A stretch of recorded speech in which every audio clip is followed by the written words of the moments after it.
dans Ézéchiel chapitre 38 est mentionnée une prophétie qui dit qu'un certain dirigeant nommé Gog enverra ses armées contre Israël. Vous, comme beaucoup d'autres, l'avez identifié au président russe Vladimir Poutine, puisqu'il vient du fond du Nord et que tout au nord d'Israël, il y a la Russie, et qu'il est dit que Gog est prince de Meshech et Tubal, ce qui ressemble fortement à Moscou et Tbilissi. Anticipez-vous donc une guerre russo-israélienne prochainement? Beaucoup d'experts militaires n'excluent absolument pas cette possibilité. Et si cette guerre a lieu, pourquoi aura-t-elle lieu? Selon vous, peut-on être chrétien pieux ou un musulman pieux et ainsi être sauvé par l'Éternel? Ok. Effectivement, dans Ézéchiel 38, il est écrit, donc c'est la prophétie essentielle qui parle de Gog ou Magog, qu'il y aura un roi, le roi suzerain de Meshech et Tubal, et il semblerait que Meshech c'est Moscou, Tubal c'est Tbilissi.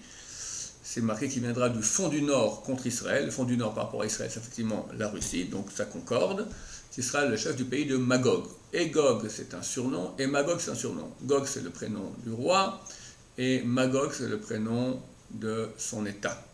Est-ce que c'est Vladimir Poutine? Je l'ignore. Je pense que c'est la Russie, mais peut-être que ce sera quelqu'un d'autre. Il est vrai que, compte tenu de ce qui se passe dans le monde, nous sentons que nous sommes très proches d'événements grandioses. On peut se tromper, ça fait 30 ans que je l'annonce là, je me trompe toujours. Mais avec le temps, il y a de plus en plus de fous qui se trouvent à la tête d'État. J'espère que je ne vais pas me faire trucider ici par Internet.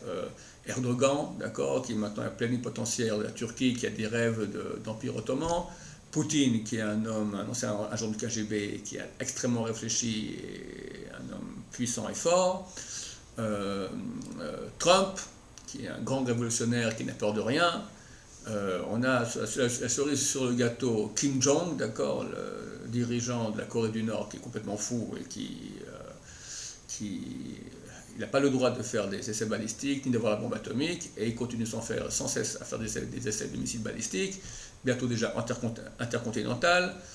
L'Amérique lui dit attention, tu dépasses les limites. Et lui répond, l'Amérique me fait une provocation et l'Amérique va entraîner le monde entier dans une troisième guerre mondiale atomique. Donc il annonce la couleur. Il semblerait que nous sommes proches d'événements grandioses. Comment cela va se passer? Personne ne le sait. Aucun texte ne le dit clairement. Aussi, il y a quelques éléments. Déjà, le Rambam a dit qu'il y a plusieurs scénarios possible, nous ne savons pas lequel est le vrai, c'est pas précis. Donc nous ne savons pas comment ça va arriver. Comment se fait-il que tout à coup la Russie décide de conquérir Israël? C'est bizarre.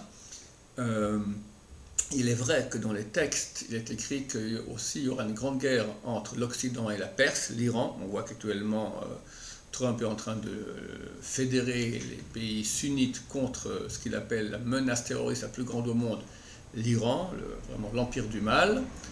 Et il est écrit dans le Talmud traité Sanhedrin 98b que durant Gog ou Magog, la Perse va conquérir l'Irak et de là ils viendront pour conquérir Israël. Ça fait environ un mois qu'il y a une grande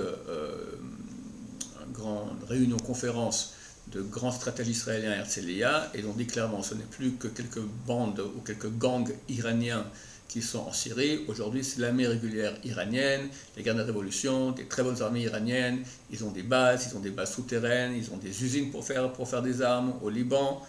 Donc, ce n'est plus une prophétie, c'est déjà une réalité. De la première partie de cette prophétie de Sanhedrin 98 qui dit que la Perse va investir l'Irak par extension, à l'époque c'est jusqu'en Syrie, donc nous sommes vraiment à la frontière israélienne. Israël ne veut pas de cela. Donc c'est clair qu'on est au bord, il semblerait le plus grand porte-avions américain a ancré pendant 4 jours dans le port de Haïfa, c'est pas pour aller voir un peu, faire du tourisme près de Haïfa, c'est ça, tous les généraux israéliens, beaucoup sont, même le président, le Premier ministre Bibi Netanyahu est allé parler aux soldats dans ce porte-avions. Certainement ils ont mis en place un des plans pour peut-être une alliance pour contenir l'alliance russe-iranienne. Donc on a vraiment ici un bloc, Syrie, Iran et Russe, tous travaillent ensemble contre Israël, l'Amérique et l'Arabie saoudite, le monde arabe sunnite. Il semblerait qu'un conflit sera inévitable. Quand il sera, comment ça se passera, personne ne sait. il est écrit que Dieu viendra avec son habit aspergé du sang des ennemis.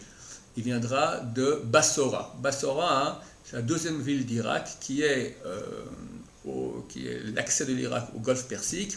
C'est une petite bande de terre de 10 km, au nord de laquelle il y a l'Iran, au sud de laquelle il y a le Koweït. Le Koweït fait partie de l'alliance sunnite, l'Iran, c'est l'Iran chiite, 10 km d'Irak entre les deux, il se peut que là-bas il y aura un affrontement très grave, et de là vient le Messie, Bezrat Hashem très bientôt, avec le moins d'effusion de sang possible. Pour répondre à votre deuxième question, est-ce qu'un chrétien pieux ou un musulman peut-il être sauvé par l'Éternel? J'ignore les comptes de Dieu, mais d'après la Torah, le non-juif est tenu de suivre les 7 lois noachides, sinon il est passible de mort. Mort pas par les juifs ni par personne, par Dieu. Et il se peut que dans ces événements grandioses qui ont l'air de se préparer, il y a une prophétie dans Zacharie, fin chapitre 13, qui dit que 2/3 du monde vont disparaître. Alors, ça vaut la peine, si quelqu'un est non-juif et veut être sauvé, de commencer à pratiquer les 7 lois noachides. Parmi les 7 lois noachides, il y a l'interdiction de pratiquer l'idolâtrie. Un chrétien, par définition, est idolâtre. Donc il faut qu'il arrête d'adorer Jésus et ces idoles-là qui sont tout à fait l'antithèse de la Torah. Il doit pratiquer ces lois noachides dans l'optique qu'elles ont été données par le Dieu d'Israël dans le cadre de la Torah par Moshe Rabbeinu.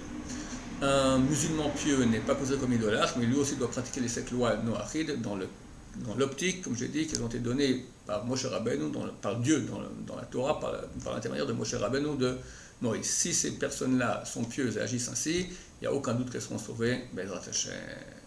Que Dieu nous permette de voir rappeler Mashiach avec sans effusion de sang, sans mal, sans rien du tout. Des grands rabbins ont déjà dit que toute la souffrance est déjà passée dans la Shoah. On espère que c'est vrai et qu'il viendra très rapidement avec miséricorde. Amen.